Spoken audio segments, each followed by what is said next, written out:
ఎప్పుడు మా వాళ్ళు తిడతా ఉంటారు. ఏ రోజు మీ వాళ్ళకి నగలు ఎట్లా పెట్టారా? నగలు నట్రా పెట్టడానికి మాది కళ్యాణ్ జ్యువెలరీస్ కాదు, కళ్యాణ్ టిఫిన్ సెంటర్. కావాలంటే ఒక దోశ పెడతారు. ఏంటి ఈ రోజు ఇలా మాట్లాడుతున్న? కొబ్బరి తాగొచ్చారా? తాగొచ్చారంటే మగాళ్ళన్నా కొంచెం తాగుతారే. ఈ సైడ్ మా బ్యాచ్ వాళ్ళు కొంచెం వేయలేదా? అయ్యో ఆ సైడ్ ఏదో ఉత్సాహం కోసం కొంచెం తాగుతాం, తప్పేమమ్మాయి. ఎందుకంటే మీ మగాళ్ళు ఇలా తాగుతారు? ఆ తాగేటప్పుడు పెద్ద కారు కొనుక్కోవచ్చు. వినండి, మీ ఆడాళ్ళు మేకప్ వేసుకోవడం మానేస్తే ఆ డబ్బులు జరిగేటా కొనొచ్చు. మేకప్ వేసుకునేది మీ అందరికంటే అందంగా కనిపించడానికి. మేము తాగేది కూడా మీరు మా గంటికి అందంగా కనపడడానికి.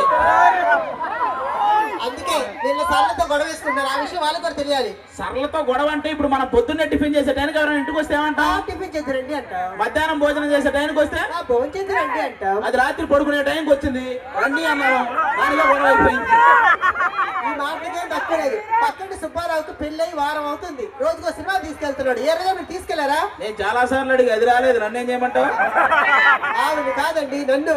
ఏది నువ్వు చూపించే సినిమా జరిపాక మళ్ళీ నీకో సినిమా, నువ్వు ఆగు, వాడు వస్తున్నాడు, జాగ్రత్తగా ఉండు. ఎట్టి నుంచి వస్తున్నాడు వాడు? నమస్తే సార్. నమస్తే. ఎవరండి చక్కని చొక్క? మీ అక్క. మాట్లాడు. అబ్బా, మీ ఆవిడ చూస్తుంటే నాకు కవిత వస్తుందండి. ఏది మా ఆవిడని చూస్తే కవిత? చెప్పు. నీ అడుగులో నా అడుగు, నీ చేతిలో నాకు అడుగు, నీకేం కావాలి అడుగు. దాని మూతికి అడుగు. అది కవిత. ఏం పేరు సార్? అందుకే సోనాలి. బిందే సార్? సత్తు బిందె కనపడట్లా? ఆహా, మీ ఆవిడ ఏం సార్ ఎదిరిపోయింది సార్. ఏంటి ఈ టైంలో చేరుతున్నావు ఏంటి?